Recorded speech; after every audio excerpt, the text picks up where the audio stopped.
time when women were supposed to have muscles.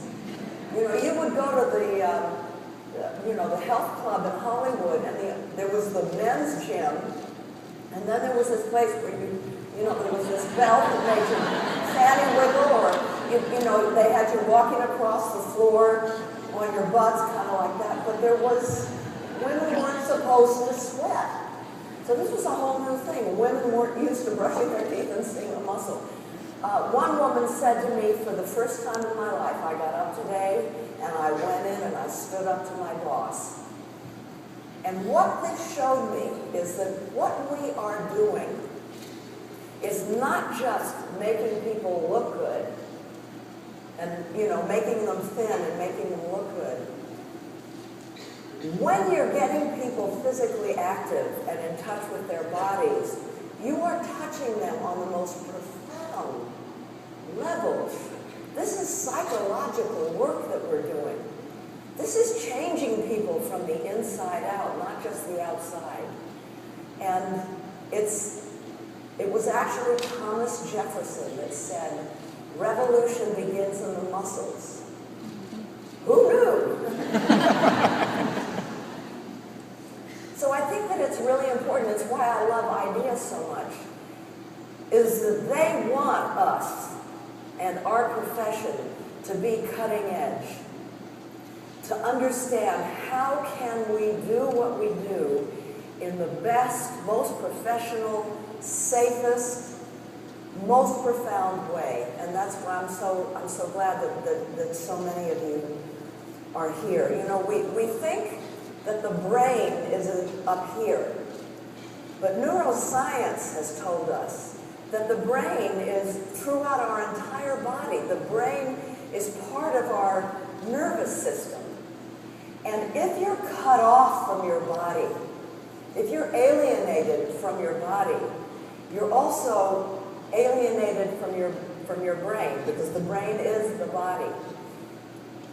So many of us, I think particularly in this country, and particularly now when we tend, too many of us, to live sedentary lifestyles, we're alienated from ourselves and from our bodies. This is particularly true for people who have been sexually abused, 1 out of 3 women. This is particularly true of people who are dealing with obesity. And it becomes more true for people who are older. So, I don't know, I think that it's so important for us when we work. I don't know what percentage of you are personal trainers, how many, I can't see, oh yeah, ooh, God. Wow, there's a lot of you out there. How many, just out of curiosity, are personal trainers? Wow, that's an incredible responsibility you have. How many of you teach classes? And you too have a lot of responsibility, because, as I said, we're not just dealing with people's bodies, we're dealing with their whole psyches, their whole selves, their whole lives. If we can get people to inhabit themselves from the inside, become aware of the insides of their bodies, of their hearts, of their pulses, of their sexual desires, of everything about their bodies from the inside out, we are teaching them to become whole human beings. And we're teaching them to become embodied, and that leads to being empowered. And it also leads to empathy, self-empathy. If you're cut off from your body, you lose self-empathy. And you can't have empathy for other people if you don't have empathy for yourself. So this is a deep business that we're in. This is a profound business. And another thing that I want to say, because I kind of left the business, you can't be married to Ted Turner and be doing videos. There was no time. The whole video part, by the way, when I started the workout, and I've been teaching for about a year, and my book came out, and Stuart Carl's wife, Debbie Carl, smart woman, read my workout book, my first one, and she said, you should do a video of this. So he came to me, and he said, we want to do a video. And I said, said, are you crazy? I didn't even know what a video was. Nobody I knew had a video. Nobody could afford the hardware that you needed to play a video. I think there was like maybe 1 or 2 home improvement videos that Stuart Carl did. He was the father of home video. But eventually I thought, okay, all right, it'll probably ruin my career as an actor, but okay, I'll do it. And, you know, I had no idea. I wish I could say I'm a brilliant, you know, businesswoman. I'm not. It was an accident. I had no idea that the timing was right. The reason it sold so many millions is because there was no competition.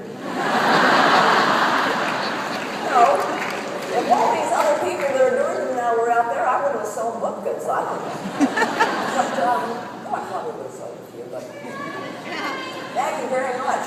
But I'm sure lucky that I got in when I did, and I'm so grateful that I'm friends with, you know, with Richard Simmons, because after Jack LaLanne, there was Richard Simmons. Yeah. I'm sorry that he's not here, because I have seen him at work, and his heart and soul is in this business of making people's lives better, and particularly people of a certain age. He's just the most wonderful human being. And Denise Austin and Billy Blanks, I mean, these people are my friends, and I'm just so happy to be part of this community. But I left the business because I was married to Ted Turner. And then I started research on a book that came out last year called Primetime. And, you know, I sort of made a list of all the things that I wanted to know about getting older and how to do it better. And the one thing that really hit me, that even I hadn't realized, the most important thing is to stay active. The number one thing, I mean, you saw it, up here doing push-ups at 86. Not everyone can do push-ups. Maybe not, you know, I mean, I'm going on 75, and I got a fake hip and a fake knee, and, you know.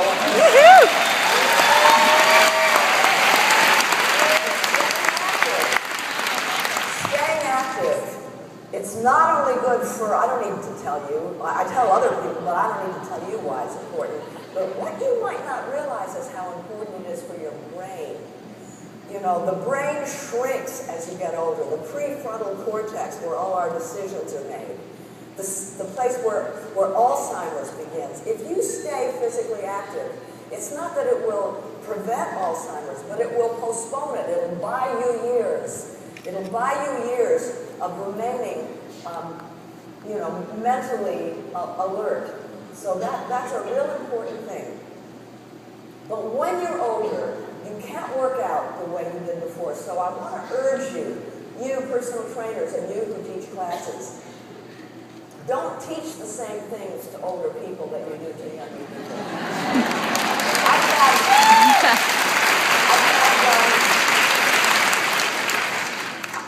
I mean, there was a time when I would have done boot camp. You know, I could have kept up with Billy Blank. I could have done those kind of things. I can't anymore. And too many people say, well, because I can't, then I'll just stop altogether. Wrong. We have to encourage people, even if it's just baby steps, to keep going. But I've had really, really good trainers, but they didn't realize, because I'm so fit, that I was of a certain age, and I got hurt.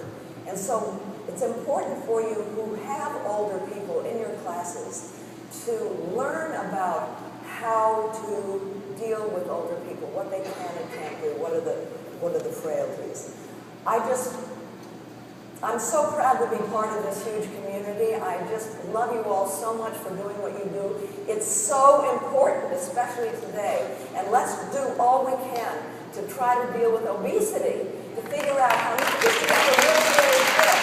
You know, not just to keep teaching the people that we've always been teaching, but how do we expand the envelope so the people who are scared of working out and scared of going to the gym, to say you can do it too, no matter what. And it doesn't, I mean, boot camp is great, and Biggest Losers is great. Not everyone can do that. So let's put our thinking caps on and try to figure out how we can get the young kids into it and get people who are overweight into it and make them feel great about it. And God bless you all and keep up the good work.